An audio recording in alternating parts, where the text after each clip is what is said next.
Hello, everyone. I would like to welcome you to our course, Categories for AI. In the following weeks, we'll discuss the exciting and rising role that category theory has in deep learning. It's something incredibly interesting, and we're happy to be able to share this with you.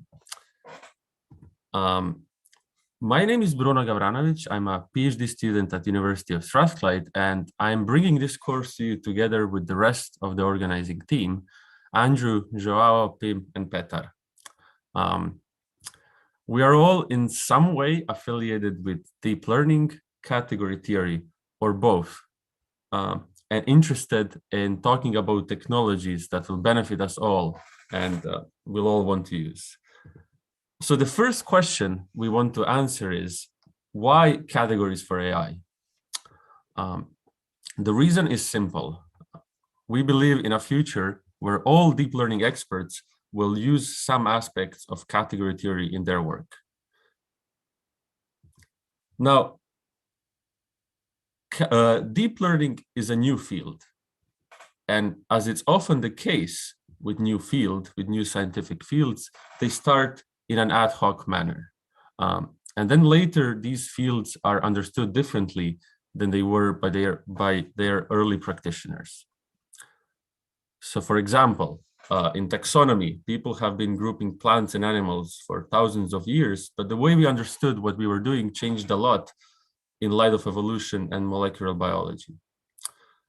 In chemistry, we have explored chemical reactions for a long time, but our understanding changed a lot with the discovery of the atom. And then in programming, people started to program by tinkering with transistors and logic gates, but most of what we call programming is heavily abstracted from that. And then now we have deep learning. Deep learning, despite its remarkable success, is a field permeated by ad hoc design choices.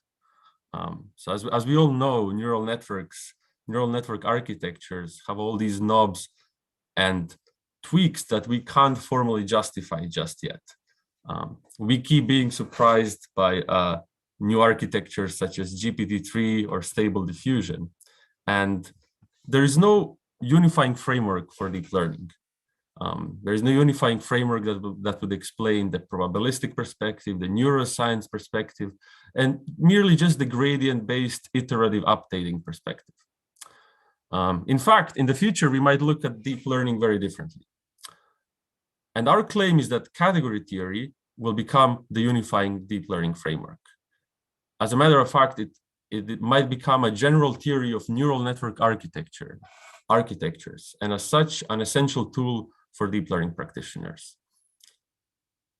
Now, this is certainly a bold claim, but it is the one we hope to substantiate in this course.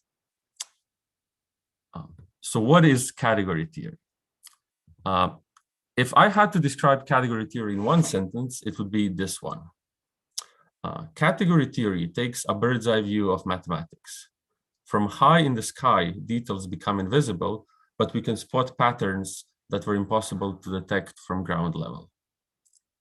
The famous quote accurately describes what category theory has done to mathematics. As we'll see, it's not taking a bird's eye view of just mathematics, but it started to do that to all of science in the form of a new wave that is being called applied category theory. So before we do anything, I just want to give you a one-slide summary of what applied category theory is and what we hope to teach you in this course. Applied category theory is a particular way of structuring your knowledge. It's grounded in the idea of compositionality. It originated in pure mathematics and has since spread to numerous fields. This is a formal language that is not just a part of these many fields, but it's being used to build bridges between these fields that were previously unknown. So other than in pure mathematics, which it permeates, it has been emerging across the sciences. So it's been found in physics, it's been found in chemistry, it's been found in systems theory. It is all over computer science, and it is the theoretical foundation of functional programming. It has been found in game theory, in information theory, control theory, probability theory, cryptography, and many others. For us, the most relevant is deep learning, where there has been a number of recent papers in the last 2 or 3 years. Now, many people haven't heard of category theory, and that might be because it started being applied across the sciences only in the last 5 years or so. So here we see a graph of the intersection of papers in category theory and machine learning. As you can see, we are in very early stages. We have just had our 5th applied category theory conference, the only one, and the only existing applied category theory journal just published its 4th volume. So this recency of category theory might be one of the reasons it is difficult to teach. For all of its expressive power, it's a notoriously difficult subject to learn. As it originated in abstract mathematics, most introductory material is not aimed at the general audience of programmers or scientists in general. There are a few exceptions. So definitions in category theory are extremely information dense. For example, a monad, the concept of a monad shown on this slide, has a number of components satisfying a number of rules. And then each of these components is often information dense as well, meaning category theory requires a lot of initial investment to start appreciating. But once you start learning category theory and start appreciating it, the definitions, you see that the definitions form an incredibly cohesive theory, really not found anywhere else in science. These interplay together at such a remarkable level, which is hard to appreciate when you're just starting to learn it. It often looks very difficult, and on a graph, the learning process looks something like this. So compared to traditional methods, the structural method of category theory takes a long time to get started, but once you do, the theory scales much better. So in some sense, category theory is a theory of how to scale up our systems. And this is something we want to teach you in this course. We want to teach you how to approach category theory, motivated with some practical examples from deep learning, and really give you a sense of the philosophy behind category theory. So this is week 1, and after today's lecture, which is going to be an introductory lecture to the general thoughts of category theory, we're going to start going into the details. In week 2, we will be studying essential building blocks of category theory, categories and functors. In week 3, we will study how category theory can be used to describe backpropagation using monoidal categories, admitting a visual and intuitive graphical language. In week 4, we'll study how geometric deep learning and naturality and have their foundations in category theory. We're going to study natural graph networks.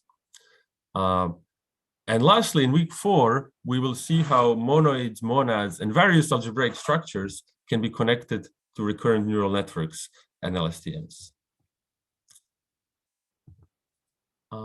After our 5 weeks of lectures, we have a series of talks by people who are in the industry doing category theory, deep learning, or both. And we are very excited about those. But yes, in today's lecture, we're going to start by studying what is compositionality, what is category theory really, what you need to start learning and taking advantage of it, perhaps the most important thing. And we're going to take a look at what category theory has done and can do for deep learning. So yeah, let's get started. So what is compositionality? This is a concept I've mentioned, which is central to category theory. And it's a concept that's often misunderstood. It's often presented as an ability to build systems together by composing them out of smaller subsystems. Now, this is certainly a component of compositionality, but this is not all. Compositionality includes the ability to build the systems, but we don't just want to build a very complex systems that we can't reason about. It includes the ability to reason about the resulting system recursively in terms of its components. And really, compositionality is more of a property of the model of our system than the system itself. So we're going to see what that means. Compositionality requires both of these things. And for many models of our systems that are found throughout nature, we have the first property that we can build a system, but not the second one that we can reason about it. So, for example, when we study behaviors of markets, of organizations, of economy, of neural networks, and many other concepts, these things aren't compositional.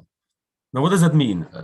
These are very fuzzily defined concepts, but they're precisely very fuzzily defined only because we don't know how to reason about them from outside.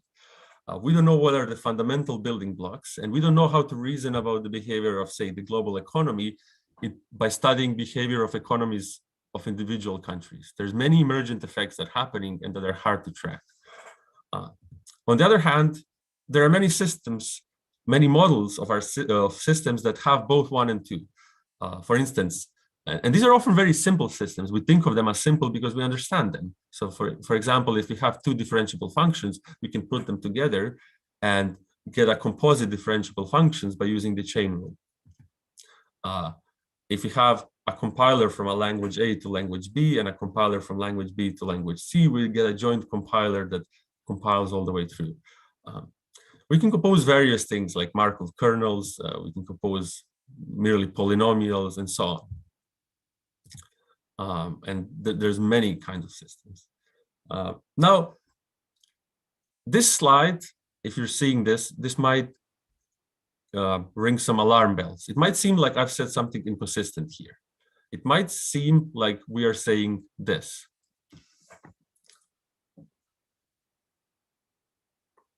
So it certainly looks like I said differentiable functions are compositional, and I said neural networks are made out of differentiable functions, therefore neural networks are compositional, but I said they're not. So this meme might look like what we're saying, but really what we're saying is the following. Compositional with respect to what? So I said compositionality is a property of our models, and we have to specify what our model is, what it is that we're studying. It's important to specify the property of the system we want to model. So if our model treats neural networks as differentiable functions, then indeed neural networks are compositional. We plug together a bunch of differentiable functions, using automatic differentiation, we can compute, or chain rule really, we can compute the derivative of the composite. But if our model treats neural networks as generative or discriminative models, then this is not compositional. It's important to specify what property we're studying and what exactly are we modeling. Really, compositionality is about interfaces. If you think about a system composed of many smaller subsystems, and the simplest case here is that of a function. When we compose these systems, we want to ensure that all the data we need is available at the exposed interfaces. So really, if we have 3 functions like this, the famous property of associativity tells us that if we compose f and g and then with h, that should be the same as composing g with h and then with f. So this famous property posits that function composition should be associative. But why is this the property that you might want to have? Because it allows us to treat functions extensionally, only by looking at their interfaces. And if these composites are the same, then function composition is associative, and we can look at only the input and output of the system to know how it behaves. And we don't need to know anything about its internals or how it was built. But if this property isn't satisfied, then we might be in trouble. Non-compositionality implies that we need extra data to reason about the system, data that isn't available through the interfaces. But if our method of interaction is only through the interfaces, which is the intended way of interacting, then this means that we have uncertainty about how the system will behave. And then composing many such systems together, our uncertainty can only grow. Really, what we want to is minimize this uncertainty by imposing some invariances of how we put systems together, so that when we create a bigger system, we know something about how it behaves. So really, compositionality is a very delicate property, and I'm a fan of this quote on the bottom of this slide, which tells us that it's powerful. It is so powerful that it is worth going to extreme lengths to achieve it. So this is what category theory is. It's the study of how, of compositionality, of how we can put systems together. And to my surprise, when I started to learn it, it's not really just about functions. Functions were an example here that is simple, but category theory studies all sorts of complex systems, from trees on the top left, to networks on the top right, to circuits on the bottom left, to bidirectional transformations on the bottom right. So with this in mind, we can start describing what category theory is. Even though we're talking about all sorts of abstract systems and gadgets, category theory is still a precise mathematical language to talk about them. It's the kind of language that emphasizes relationships between concepts as opposed to concepts themselves. And we're going to see what that means shortly. We're going to see that particular structures in category theory have visual representations that aren't just doodles or sketches. They are formal representations that can be manipulated, even in a computer. So to give you a sense of what this really is, I'm going to have a very short demo where I'm going to just draw a few things. So I'm going to switch to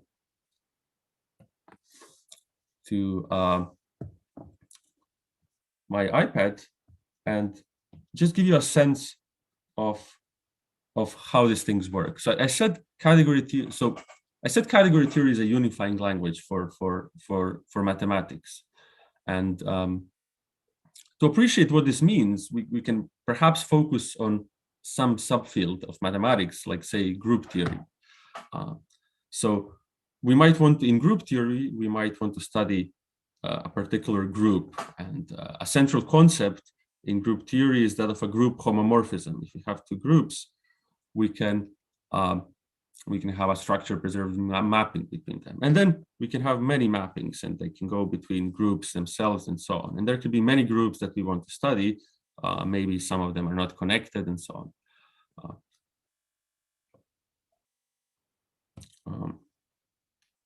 And we can study about various properties of these groups and study how they behave. Now, separately, in set theory, we might have some set, and we might study functions between set 1 and set 2. These are really honest-to-God functions that we can compose, and maybe there's S3, S4, and there's various kinds of structures that we can study between them. It's a very rich and intricate field. And I'm going to write here set, and I'm going to write here group. Then again, if we're studying, for instance, we might study vector spaces or similar things. So for instance, I have a vector space 1 and a vector space 2. I can still study some sort of structure preserving mapping between these algebraic structures. And for instance, this could be just merely vector spaces in a field R. Now, what category theory does is gives us a bird's eye view of these things. All of these structures are categories. So here we have a category of groups. Here we have a category of sets, and here we have a category of vector spaces. And all of these structures are special examples of category theories. The same way we have studied structure-preserving maps between groups, group homomorphisms, by formulating all the groups as a category, now we can study structure-preserving maps of these categories, which are called functors. So for instance, we might have a functor from the category of groups to the category of sets, which takes a group and gives us the underlying set. Or we might have a functor that takes a set and gives us the free vector space on a set, and so on.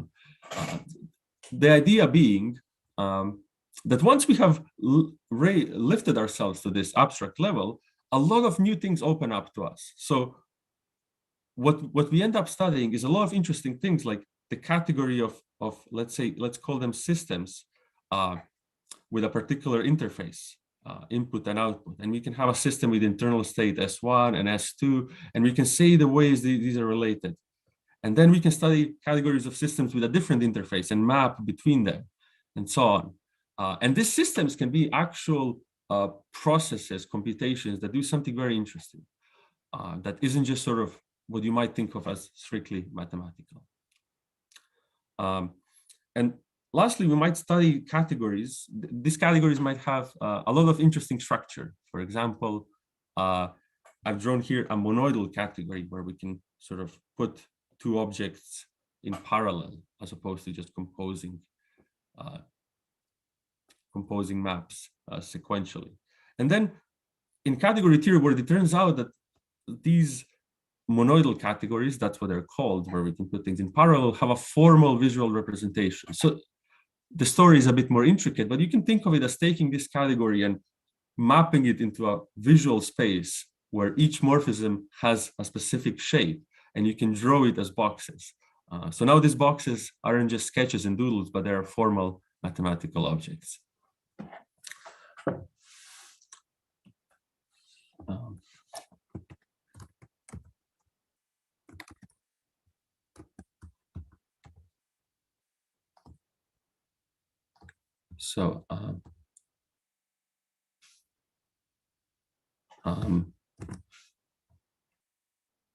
Let me just switch to my other screen.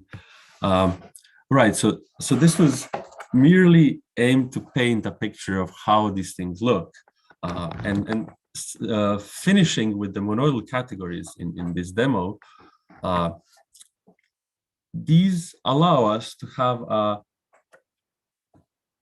very natural visual language for talking about systems and processes. And these are really, this is an example of a particular process of making a pie. And we've all seen this thing. So this is not something new. But it allows us, and it gives us a very different perspective on these things. So when you're doing category theory, you might be studying various sorts of systems and processes that do various sorts of things. And in category theory, there's concepts discovered or invented by various people for studying these things.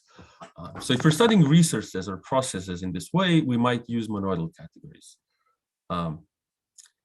If we want to study probability, for instance, we will use Markov categories. So for instance, on the left side, here we see a process which takes an input, applies a function to it, and then copies the result.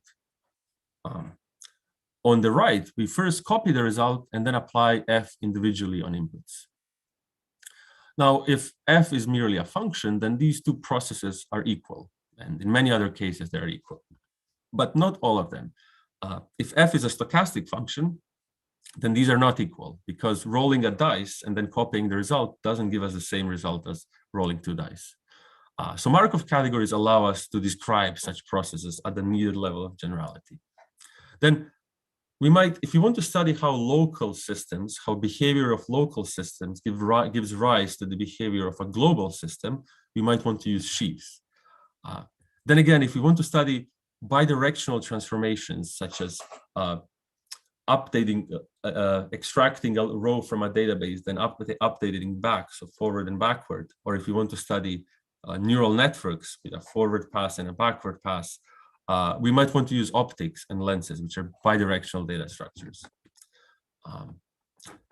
Then again, if you want to study contextual computation or computation with side effects, we might want to use things called monads, or their Kleisli categories. And of course, in computer science, the concept permeating it is recursion. And then we might want to use things called final coalgebras or initial algebras to study recursive processes. And once we study all of these things, we might find ourselves in this situation where we study a bunch of different kinds of systems with different kinds of categories and concepts, and that ends up just creating more categories and more concepts. And the theory that studies category theory is called two-category theory. So something I love about the way you approach CT is that it is very meta and recursive in nature, allowing us to describe category theory using category theory. And then really, once you start going with this, you might have heard about classical mathematical structures such as topological spaces or rings or fields. And once you start going into category theory, it's hard to appreciate how deep and rich the field is, because the water keeps getting deeper and deeper, and the rabbit hole hides so many concepts that I personally wasn't aware of that have a very expressive nature and a very compositional nature in helping us understand all of these systems. This is certainly not the end. There's many more that every category theorist has a certain understanding of a part of these concepts. So this was very abstract in a sense, but I hope it conveyed some sense of what category theory is. But now I would like to make this a bit more concrete and study what is the relationship between category theory and deep learning. What has been done? How much are these concepts actually connected to each other? So the thing I want to establish first is that the deep learning community seems to be very well aware of the concept of compositionality. I have found numerous workshops, programs, blog posts, lectures saying compositionality is important. And I've linked a few of them here. I'm sure there's many more. Yoshua Bengio, in his Turing lecture, actually explicitly states that we need to build compositionality into our machine learning models. But having studied category theory, I'm still noticing that compositionality is done in ad hoc ways, and that there is a large gap between how compositionality is thought of in deep learning and the theory of compositionality that category theory offers. Nonetheless, there have been some recent strides. So I'd like to give a brief overview of what has been happening on the intersection of category theory and machine learning. So the papers I am showing here are two papers that study neural networks in the very abstract, in the form of something called a parametric lens. We're going to see exactly what that is later in the course, but I just want to give you an idea of how these things work. So it's something that has a following shape. And it abstractly models the information flow we see in our neural networks. So on the left side, we see inputs and their gradients. On the right side, we see outputs of a neural network and their gradients. And here we take the two-dimensional notation seriously, and therefore we have weights coming from top, weights and their gradients. And this abstractly models how the information flows. So we can see that from left and top, we get inputs and parameters, compute and output, and then having received the gradients of the loss with respect to that output, we can back propagate the gradients with respect to the input to the left, and back propagate the gradients of the loss with respect to weights to the top. Now, the question you might ask is, what is the benefit of this formulation? Why would we model it like this? Well, when these constructions were originally discovered a few years ago, something fascinating happened. Independently, game theorists were modeling economic agents in game theory using these categorical models. And to the big surprise, these models ended up having the same categorical form as the machine learning ones. So if you're studying economic agents that take some inputs, receive some produce some output, receive some payoff for their things, and have their trying to maximize some strategy, you end up with a model that has the same shape. So independent formalizations by different people of game theory and machine learning converge to the same mathematical form. This elucidated a number of connections and really sparked a whole study of cybernetic systems or reinforcement-like agent systems, the study of agents interacting with the environment using minimal assumptions about what agents or the environment is. And really, this is something that can't be done without the level of generality that category theory provides. So I found this quite fascinating as it was being discovered, and it's one of the reasons why it allows me to study machine learning and game theory through a unified lens. What it also turned out that why would we want to use these parametric lenses, that we can also model optimizers of neural networks. And what it ended up turning out that optimizers of neural networks have the same shape as neural networks themselves. So on the top here, the idea is, so on the left and right, we have parameters, but on top we have the state saved by these optimizers, the stateful ones like momentum or Adam. And this gives us hints that optimizers are some kind of hardwired meta learners, and just as some papers have shown. So there's lots of interesting research opening up with this. And an interesting thing from a personal standpoint happened with regards to optimizers. We started formalizing gradient descent using lenses, this concept that I mentioned, that models bidirectionality. And for a long time, I actually had suspicions about this formalization. The problem was that there was a part of a lens that really wasn't used at all in gradient descent, casting reasonable doubt on whether lenses are the right abstraction. Maybe they are really an overgeneralization. But then as we went on to formalize more complicated optimizers, such as the one that use Nestor of momentum, we found that the bit that computes the look ahead in Nestor of momentum, the one that's always glossed over in explanations, and when you implement these things, it requires rethinking about how you structured the stuff. It had a natural place in our formulation. It was the thing that we didn't use before. So really, well, from a personal standpoint, it clarified how a lot of these things fit, that we started using this categorical formalism. And lastly, we're not the only ones using them. So very recently, about a week ago, I found a deep learning professor at New York University, if I'm not mistaken, independently starting to use the same sort of graphical notation as the formal one we have been using. And I'm quite amazed that, we're sort of having formal justification. I see something has moved. That these two notations have converged to the same representation. So yeah, this shows one line of work that has been done with machine learning, with category theory. Other people have studied different things. People have studied recurrent neural networks, and it has a very strange title here, but if you open the paper, you'll see that it does study recurrent neural networks. And in recurrent neural networks, we have the idea of back propagation through time, which is done by unrolling the recurrent neural network. Now, what this paper showed is an interesting thing, that this process of back propagation through time doesn't merely use differentiation, but it is differentiation in a very sophisticated way. And it uses the formalism of something called double categories, which is yet an even more advanced but very visual concept. So this short picture shows you how you can think of each time step of a recurrent neural network as a vertical kind of morphism, and you can think of layers of neural network as horizontal.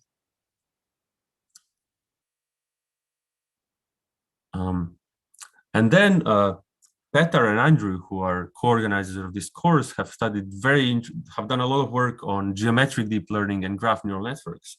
And they've established a connection between graph neural networks and dynamic programming, which is quite fascinating because this might be such very different things, thinking about how graph neural networks work and how the algorithm of, say, Bellman-Ford works.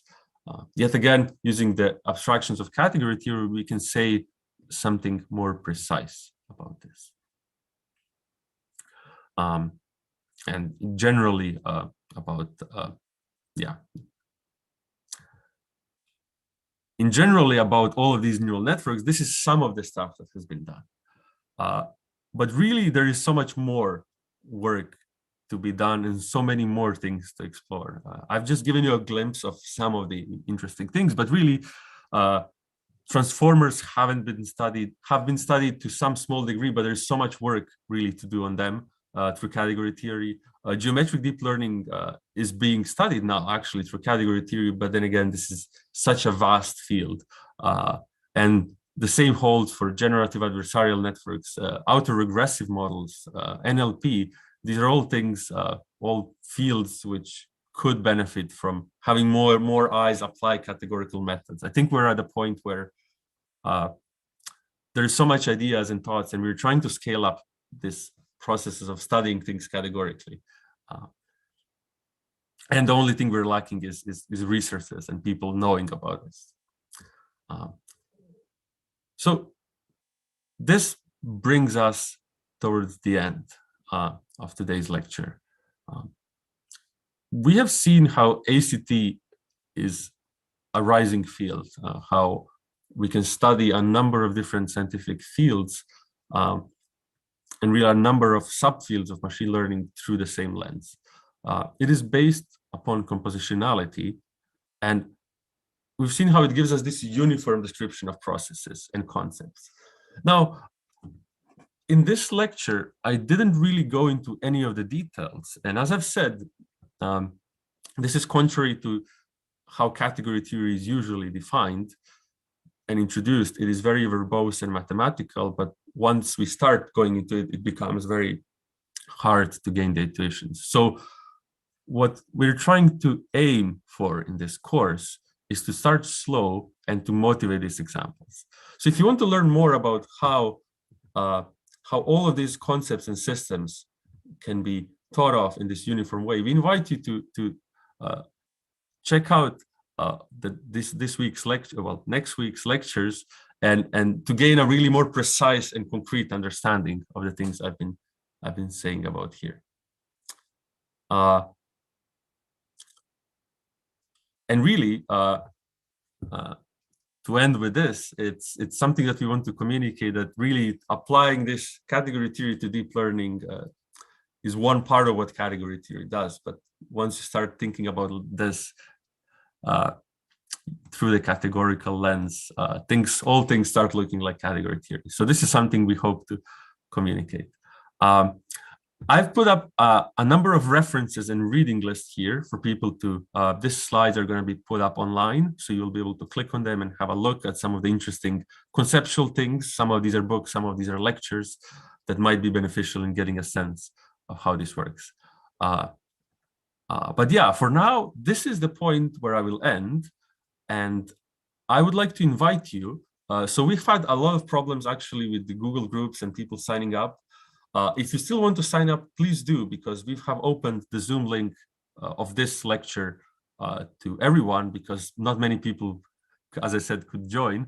But if you want to look at the next lectures, please sign up on the course website, and do check out Zulip, which is also linked to course participants, where you can chat about category theory, chat about all of these lectures, ask questions. This Zulip is a part of the wider applied category theory community. So you'll be able to see how actual category theorists chat and the concepts we talk about and how these things work. Although I would warn you to tread carefully there. Some of these things are very foreign and scary looking, but hopefully by the end of this course, they will be less so. So yeah, thank you very much. Wonderful. Thank you so much, Bruno, for the great talk and the great introduction to this vast landscape of categories, which, as you mentioned, in the coming weeks, we will dive into more, starting with my own lecture next week, where we will talk about the basic objects in category theory in a more rigorous way. There's a lot of very interesting questions in the Zoom, and I'll be acting as a sort of moderator, reading them out to you, and we can do a bit of back and forth. So the top-rated question comes from Matej Zečević, and it comes with this motivation of you have probabilistic circuits, like some product networks that are compositional with respect to both conditions that you presented. However, they're not as good as neural networks in terms of expressivity. So a generative neural network can make better images than the ones from a generative sum product network. So then the question is, should we invest more time into studying a non-compositional model like neural networks and make them compositional, or see how you can scale something that's inherently compositional like a sum product network? What are your thoughts on this? Yeah, that's an interesting question. And as I've mentioned in the beginning, compositionality is a property of the model of our systems. So to me, it seems like the model that we have of these non-compositional systems might be non-compositional in nature, which doesn't necessarily mean that the actual model is non-compositional. It might be the fact that we don't know what the essential composable building blocks are. So I'm not sure if I can provide a good answer to which of the things we should study. I'm very biased in towards taking out a system that doesn't seem compositional but feels like it is, and then trying to make it so, trying to understand how information flows, and what are the compositional building blocks. So that would be my answer. All right.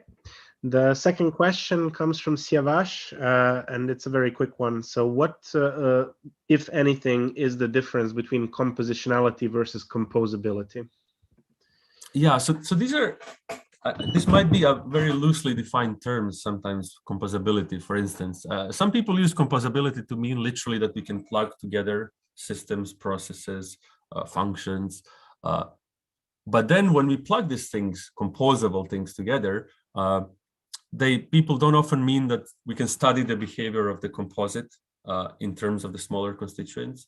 But then again, I think I've found people using, at least in category theory, the concept of composable only when we can study them, when we can study the resulting system recursively. So I think you might find like different usages in different communities. In category theory, this is taken very seriously. So you would call things composable only if you have some sort of guarantees like this. Okay. The next question, which is top rated, from Grigori, asks, is there a particular book you would recommend for beginners? I have a particular book I would recommend, but maybe you have one too. Well, maybe you can start with yours. I mean, I'd start with 7 Sketches for sure. But yeah. Yeah, I would say that it often depends on where you're coming from. I would say 7 Sketches in Compositionality linked here is a really good resources for scientists, engineers, and programmers in general. If you're coming from programming specifically, you might want to look at Category Theory for Programmers by Bartash, Milefski, which is a great resource aimed specifically at programmers. I will actually link in the Zulip. I specifically keep a list of best introductory category theory resources on my GitHub. So I don't have it here, but I will add it and I will link it in the Zulip, which includes a number, many more like blog posts, videos, and books. Wonderful. Yeah, that would be very useful, I think, for the attendees. So there is a question from Kailan, which asks, could you explain a bit more in detail what does this graphical representation of neural network actually bring us? For example, the diagram you showed from Alfredo Canziani, you said it seems to be just a diagram. What does it actually help us understand? Yeah, so this is a really good question. So I will go back to this slide. So the short answer is it restricts how we're thinking about this, and it restricts the things we can do to this diagram. So this might sound a little bit counterintuitive because we have a language and then it's very restrictive. But this is in fact a very useful design tool, is to constrain ourselves. So I actually had a quick chat on Twitter with Alfredo. And I noticed some of the ways he uses the diagrams to wire up some things were very non-compositional, because when you plug systems together, you wouldn't get a thing of the same kind. But through category theory, we have found another way to plug these things together to make it compositional. So the answer is it helps us reason about the systems. And really, one day I hope we can implement these things. Because as you'll find when you think about deep learning, there's the whole theory, but the way you implement sometimes has tricks and tweaks and there's not a uniform translation of the theory into implementation. And I think my sort of very long-term goal is to have a completely formal and uniform description of these processes at a high level, but also exactly at a low level. And I think these diagrams help us show this. So maybe to emphasize, when we draw these diagrams, this is exactly how we would implement them. There's not a secret thing going on that you have to be careful. Like, you can take these diagrams very, very seriously, which is not something that can be done with informal notation. I hope that answers the question. All right. Yeah, thanks for that. If the person asking the question wants to follow up, please feel free to. The current top-rated questions, and thank you for all these questions. They're really, really interesting, and they keep pouring in, which is great to get this kind of engagement. We're obviously all happy to keep discussing even after the lecture on Zulip and otherwise. The top question right now is from Shiva, and it asks, since categories in geometry have a rich interaction, can we use category theory to understand the geometry of neural networks, such as the geometry of its parameter space or the symmetry of space? Well, yeah, this is another great question, and I think Petar might be in a much better position than me to answer this. I think we both believe the answer is yes, but maybe I'll leave it to Petar here. Yeah, I mean, I'll just add that, so I know that many people who are signed up to attend this course have already some working knowledge of geometric deep learning, where we use geometry to understand neural network architectures as equivariant functions. And one thing you will see in this course, especially in Pim's lecture, which is in week 4, is that actually you can observe equivariance as a special case of a more broader category theory concept called naturality, which effectively makes the conditions far more relaxed. For example, you don't need all of your functions to be symmetries to analyze such a system. They don't need to compose with each other. Inverses don't have to exist. So you can be, in a way, resistant even to functions that destroy some of your data rather than just leave it exactly the same. So in a way, it's something that encompasses equivariant functions, but then allows you to model way more interesting things than that. And I believe this also answers the question that Freddie Mino posted on is applied category theory a superset of geometric deep learning? The short answer that Pim already wrote is that we definitely think so, and the lecture from Pim should elaborate this connection a lot more. Okay, so then we have a top-rated question from Nitin that asks, can we quantify or understand the causality or counterfactual nature of systems if they have compositionality? Does it add some explainability nature to the system as a whole instead of looking at the subset of components as independent modules that are not interdependent? Oh, these are all really, really good questions. I actually don't know what the answer to this is. So there's been some work.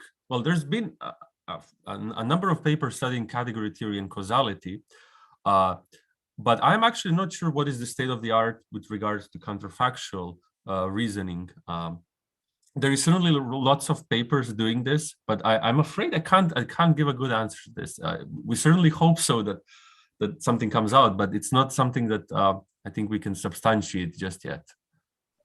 Yeah, I think maybe I'll use this opportunity to plug one of our guest lectures from Taco Cohen, who has worked quite a bit recently on trying to use category theory to formalize causal reasoning in machine learning models. He has this very nice position paper on it that came on the archive recently, and he will be giving us a guest lecture on this exact topic. So please do stick around if you're interested in applications of category theory for causality. I had a chance to speak to Taco on this on a few occasions, and he seems quite convinced that we need category theory to reason about causality in the right way. So it'll be very interesting to hear his thoughts on this. The current top-rated question comes from Flavio, and it says, category theory tutorials might be easy to find. Can we get more info on the specific relation with deep learning? I think the answer to this question is really that those connections will happen in the coming lectures, unless, Bruno, you want to add anything else on top of that. No, you're right. I would add that I also have a GitHub sort of listing all the papers in category theory and machine learning. This is precisely the GitHub that hosts the data used to generate this graphic. So maybe I'll also link that in the Zulip. So that might be a good thing to have a look before the next week's lecture to see what has been done. Yeah, sounds good. Yes, definitely do share that if you have a chance. Andrew, I think you have a raised hand. Yes, I just wanted to emphasize, especially with the previous or earlier question, that at the moment there is no book on this subject, on the connection between category theory and deep learning. So, like, you know, we're going to do our best in these lectures, but it's not so easy to give reference materials besides these papers. This is a gap we're trying to fill with these lectures. Yeah, I think that's also a good point to have. Although the 7 sketches, if you don't count machine learning per se, is a good starting point to just understand what all these string diagrams are like and how they connect different areas of math. Yeah, for programming and CS, plenty of resources, but yeah, no. Yeah. Deep learning specific. Okay, so let's see, what else do we have? So there's a lot of questions floating around. I'm just trying to pick which one. Okay, yeah, this one is an interesting one. It's a bit philosophical, so I'm curious to hear Bruno, what you think about it. It comes from Lucino Prince. Do you think that composability is a true constituent of nature, or is just the limit of how much we can understand it? Oh, I love these questions.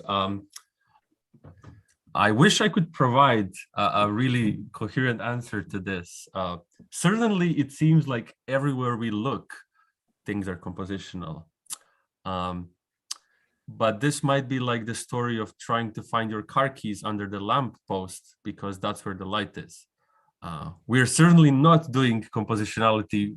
You know, there's so many things that seem so foreign to us, and we just don't look there. We look at the things which are compositional. So, oh God, yeah, I'm not sure how to answer this question. So this is a very conservative answer. That's what I'll say. I don't know if anybody else from the team has a response to this.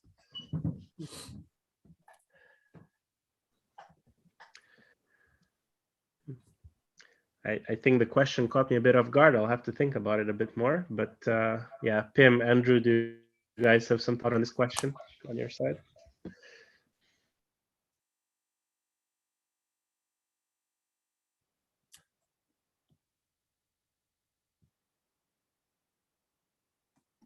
I mean, I think there's probably evidence somewhere that we tend to at least learn things in a compositional way. I mean, I guess whether there's some underlying nature is, you know, kind of a big question.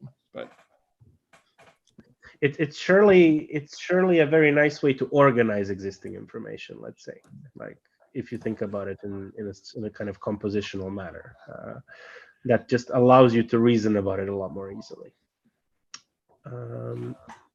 Okay, so let's see. There is a lot of new questions. The current top question, which I think hasn't already been answered, and I guess it comes from some of our more mathematically oriented audience. Stanislav specifically asks, if we're going to talk about 2 categories, should we actually then consider enriched and n categories in principle? Yeah, so this is certainly the next step. So a lot of the things I did not mention in this very brief lecture is enriched categories or free categories or higher category theory. There is certainly an abundance of theory and thoughts and expressivity in all of these more nuanced areas. So yeah, these are certainly things to study and give us a particular flavor of category theory. And yeah, I would invite you if you know this, but I would consider these to be advanced topics for now. Okay, yeah, I definitely agree. Let's learn how to crawl before we learn how to run. And there is a reason why some people might perceive the content so far to be a bit slow starting. We have a very diverse audience coming from all sorts of backgrounds, and we're trying to accommodate for all of those backgrounds appropriately. So we have one very fast-rising question from Ewan, which asks, I'm aware there's been some research on category theory to motivate the graph neural network design. Has any work or much work been done to use these ideas to construct modular and composable neural networks or more interpretable representations in the spirit of, say, what Chris Olah has been doing with representations as types? Yeah, so that's something I would love to think about and work on. To my knowledge, the answer is no. Yeah, to my knowledge, the answer is no. But it seems like there is really no obstacle to doing so, at least no major obstacle. So yeah, yeah. All right. Then another top-rated question, Yeva asks, which kinds of categories, broadly speaking, are we going to focus on most in this course? So what do we see to be the most interesting categories for deep learning at this time? Right. So, well, in next week's lecture that Peter says is going to give, we're going to talk about categories in general. But the one after this, we're going to talk about, so categories are allow us to compose processes in a sequence, which is useful, but in a way limited, because often in nature, we compose processes that is in parallel. So in third lecture, we're going to be studying things called monoidal categories, where you can put processes in parallel. And very interestingly, these are not processes where you can necessarily copy information, delete information, sum information. So we're going to add extra layers of nuance by studying things called Cartesian categories, where you can start to do all of these things. And then later, so we're going to study, I'm not sure how to best describe it right now without going into depth, how to start talking about sort of things used in equivariance. It's sort of the things that might not be easy to explain right now before unpacking the lectures. But we're going to study, part of the things we're studying here is not just categories, but the ways these categories are related and concepts built on top of them. So we're going to study functors between categories, monads on these categories, and these algebraic structures that allow us to describe this wiring of processes or some structure preserving maps between them. Yeah. All right, thank you for that. The current top question from Jeffrey asks, it's potentially also a philosophical question, how do you find or how do you decide what are the essential composable blocks of what you want to study? Yeah, I mean, I think this is really a question not really specific to category theory. It's sort of generally to science. We're trying to find building blocks and trying to find the basic concepts. And I think this is really an art at this point. There's not, we cannot really formalize and systemize the process of science yet. Okay, so I think our 1 hour block that you had allocated for this lecture has just expired. And also at the same time, I actually had to reset my Zoom, so I actually don't see many of the questions that are still in the Q&A. So perhaps if Andrew or someone can see if there's any other big salient questions left. Otherwise, I think it's okay if we continue the discussion on Zulip. We already covered a lot of ground. The top one is just asking if we can put up slides in advance, which I think we can try to do, but may depend on the speaker. Yeah, I'll definitely put my slides up before the lecture, and maybe we can start doing it more going forward. I think for the first lecture, we were just trying to make sure everybody gets access to this Zoom properly. But going forward, when we start to get more technical, we will definitely aim to share the slides in advance.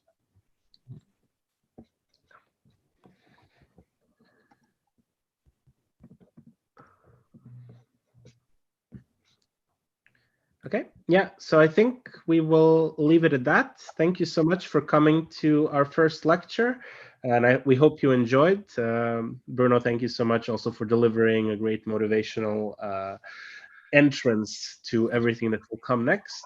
And we hope you enjoyed it. We hope to keep the discussion going. So if you want to join us on Zulip in the coming days and weeks and discuss the various aspects of the course with us as we go along, and materials and so on, that would be really great. And if you have any feedback on how things have gone today and how you would like them to go forward, please do interact with us however you prefer to leave us that feedback, directly or anonymously.